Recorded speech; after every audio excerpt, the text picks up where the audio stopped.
توكي جنك وكا كسايات تجارة وخوندنا تجبو دربها هاتي يانا جدر فيروش آبای کردستان. بله راستیجی و خواندن چه بونن بتایبەت ئەم ببێژن بەلکی دەرکەتنا منی یەکەمین ji Rojava û tevlîbûna komxebatekî kongrê netewî yê jina Kurd ku 2010 li Amedê hat li darxistin ew kongrê serasta em bêjin Kurdistanê bû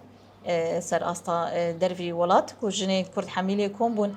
ji bona doza xwe Kurdî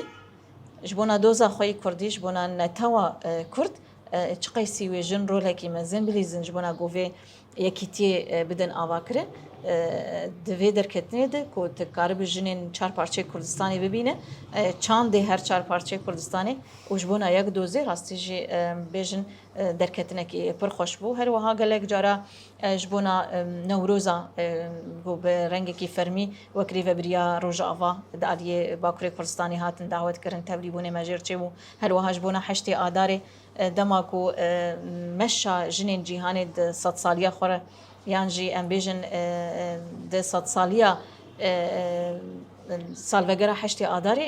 ku li Bakurê Kurdistanê bi navê Rojava ji ber şerekî di hundirê Rojava de hebû ew jin nikarîbûn derbasî Rojava bin dîsal Bakurê Kurdistanê bi tevlîbûna girseyekî jina ji Rojava em tevlîbûn ev ya jî em bêjin mînakên ku yan jî rojên gunayên ji bîr kirin her wiha kongrê duyemînê ku li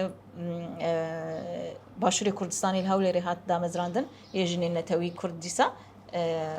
xwedî şensekî bûn ku me karîbûn tevlî wê bibin dîsa kongrê jinên Rojhilata Navîn û Bakurê Efrîqiya him ê yekemîn ê ku li Amedê hat li darxistin tevlîbûnê me jêr çêbû him ê sêyemîn ku li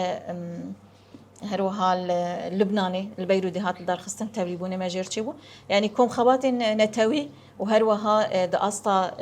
Rojhilata Navîn de jî tevlîbûnê me jêr çêbûne evana me re jê serfiraz e ji ber